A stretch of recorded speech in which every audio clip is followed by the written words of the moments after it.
Good morning. Morning Chandu గారు. కూటమి ప్రభుత్వం అధికారంలోకి వచ్చాక రోజుకో అంశం, నెలకో అంశం బయటకు తీసుకుంటూ వస్తోంది. దానిపై ఏదో అంటే ఆరోపణలు చేస్తున్నారు, కానీ నిజానిజాల్ని నిగ్గు తేల్చాల్సినటువంటి పరిస్థితి ఏర్పడింది.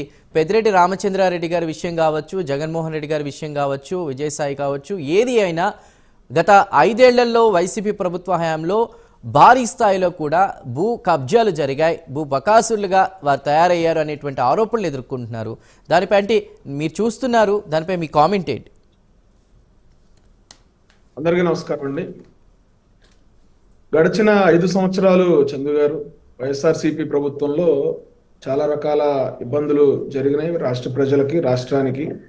సో దానికి సంబంధించి గడిచిన 6-7 నెలలుగా రెగ్యులర్గా ఒక్కొక్క ఇష్యూ బయటకు వస్తూ ఉంది. దానికి సంబంధించి విచారణలు జరుగుతూ ఉన్నాయి. మన న్యాయ వ్యవస్థలో ఏంటంటే కొన్ని లక్షల కేసులు కొన్ని వందల సంవత్సరాలుగా పెండింగ్ పడతానే ఉన్నాయి, చాలా పెండింగ్లో ఉన్నాయి ఇంకా. సో ఒక సామాన్యుడిగా నాకు కూడా ఆవేదనగా ఉంది. ఎందుకంటే ఆ కేసులన్నీ కూడా ఎప్పుడు పూర్తి అవ్వాలి, ఈ కొత్త కేసులు ఎప్పుడు పూర్తి చేయాలి. సో ఖచ్చితంగా న్యాయ వ్యవస్థలో కూడా సంపూర్ణంగా ప్రక్షాళన జరగాల్సిన అవసరం ఉంది. మన లాస్ ఏదైతే ఉన్నాయో అవన్నీ కూడా మనం సవరించుకోవాల్సిన అవసరం ఉంది. అయితే ఇక పెద్దిరెడ్డి గారి విషయానికి వస్తే అందరూ కూడా అవాక్కైన పరిస్థితి. నిన్న పెద్దిరెడ్డి గారి మీద వచ్చిన వార్త, దాదాపు 2 సర్వే నంబర్స్లో 23.69 ఎకరాల భూమి ఆ 2 సర్వే నంబర్లలో ఉండటం జరిగింది మదనపల్లి. అది కాలక్రమేణా ఏమైందంటే ఆ 23.69 ఎకరాల భూమి 75 ఎకరాలు అయిపోయింది, 75.75 ఎకరాలు అయింది. వాస్తవంగా విలేజ్ మ్యాప్లో ఏముంటుందంటే చందు గారు, ఆ సర్వే నెంబర్లు ఏవైతే ఉన్నాయో ఆ సర్వే నెంబర్లో అంటే ఆ ల్యాండ్ని సర్వే నెంబర్ల కింద డివైడ్ చేసి ఆ సర్వే నెంబర్లో ఎంతైతే ల్యాండ్ చూపిస్తారో దాన్నే సబ్ డివిజన్లు చేసి అమ్ముకుంటూ ఉంటారు.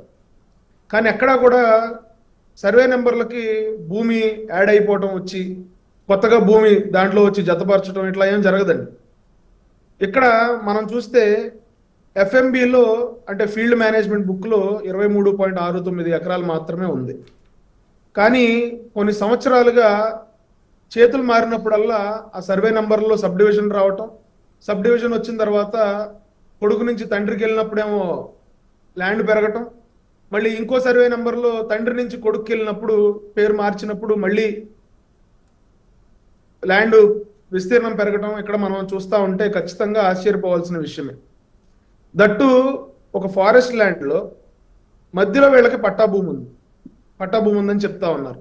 దానికి సంబంధించి ఒక రోడ్డు కూడా, తారు రోడ్డు డైరెక్ట్ కిరణ్ గారు జనరల్ గా ఒక భూమిని పర్చేస్ చేసినప్పుడు మనం ఫ్యూచర్లో దాని రేటు పెరుగుతుందని ఆశిస్తాం. భూమి ధరలు పెరగాలి కానీ భూములు పెరగడం ఏంటి? అదే అర్థం కాని పరిస్థితి అండి. అంటే డిప్యూటీ ముఖ్యమంత్రి పవన్ కళ్యాణ్ గారు, అదేవిధంగా ముఖ్యమంత్రి చంద్రబాబు నాయుడు గారు వీళ్ళందరూ కూడా ఇప్పుడు ఒక ఎంక్వైరీగా ఆదేశించారు. అసలు అటవీ భూములు ఏదైనా రికార్డులు మారాయా, ఈ భూమి పెరగటం ఏంటి, సర్వే నెంబర్లు ఎప్పుడు సబ్ డివిజన్ జరిగింది, అసలు దీనికి సంబంధించిన మొత్తం వ్యవహారాన్ని ఒక ఎంక్వైరీ చేసి ఖచ్చితంగా త్వరగా ఈ ప్రభుత్వానికి నివేదిక అందించాలని చెప్పి ఉప ముఖ్యమంత్రి గారు, ముఖ్యమంత్రి గారు అధికారులను ఆదేశించడం జరిగింది.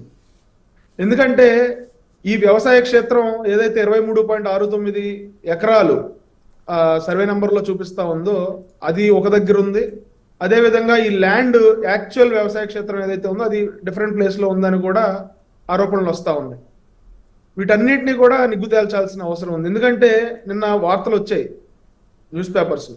ఆ వార్తలు చూస్తే సార్ 295/1A 2009లో మిథున్ రెడ్డి గారి పేరు మీద ఆన్లైన్లోకి ఎక్కింది, అక్కడ 10 ఎకరాల భూమి. అదే 2017లో సేమ్ భూమి పెద్దిరెడ్డి గారి పేరు మీదకి మారేటప్పటికి అది 15 ఎకరాల భూమి అయిపోయింది.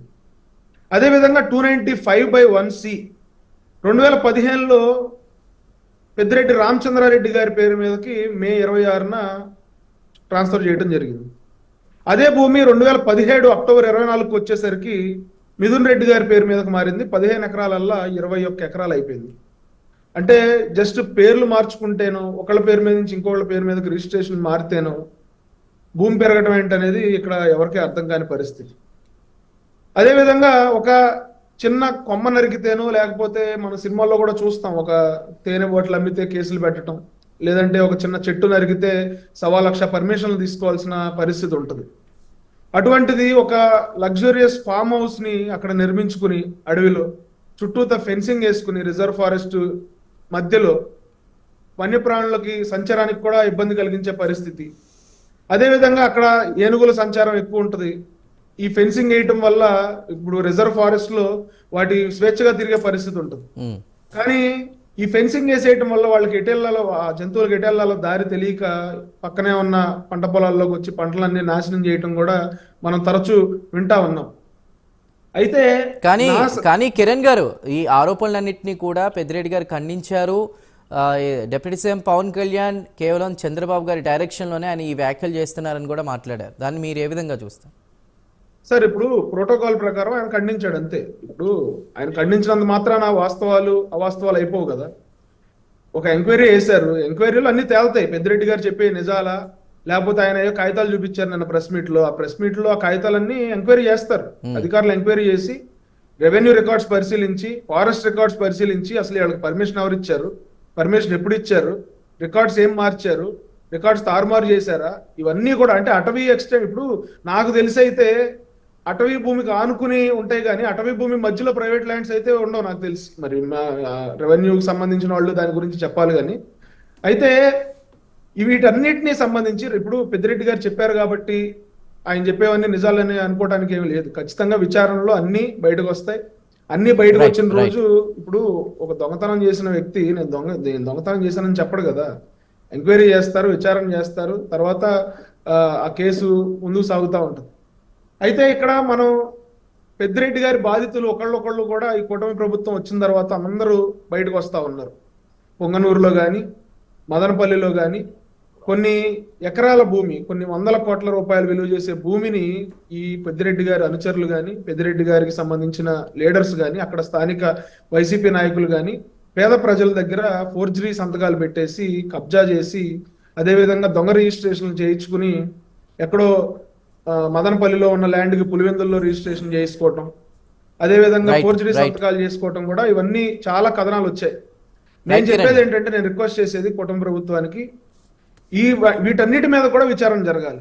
ఏవైతే ప్రజలు ఆరోపిస్తా ఉన్నారో చాలా సమస్యలు వస్తా ఉన్నాయి. చందు గారు జనవాణికి కానీ, జనసేన పార్టీ నిర్వహించే జనవాణి కానీ, అదేవిధంగా తెలుగుదేశం పార్టీ నిర్వహించే గ్రీవెన్స్ కానీ ల్యాండ్కి సంబంధించి చాలా సమస్యలు వస్తా ఉన్నాయి.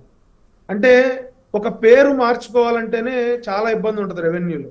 లేకపోతే ఆన్లైన్లో ఎక్కాలన్నా కానీ, ఒక పాస్బుక్ రావాలన్నా కానీ సామాన్య ప్రజలు అనేక రకమైనటువంటి ఇబ్బందులు పడే పరిస్థితి, సంవత్సరాల తరబడి వెయిట్ చేయాల్సిన పరిస్థితి, అధికారులు సహకరించక, లేదంటే వాళ్ళకి సంబంధించిన డాక్యుమెంట్స్ రైట్ రైట్ కిరణ్ గారు, కిరణ్ గారు ఇక్కడ రైట్ మళ్ళీ మీ దగ్గరికి వస్తాను.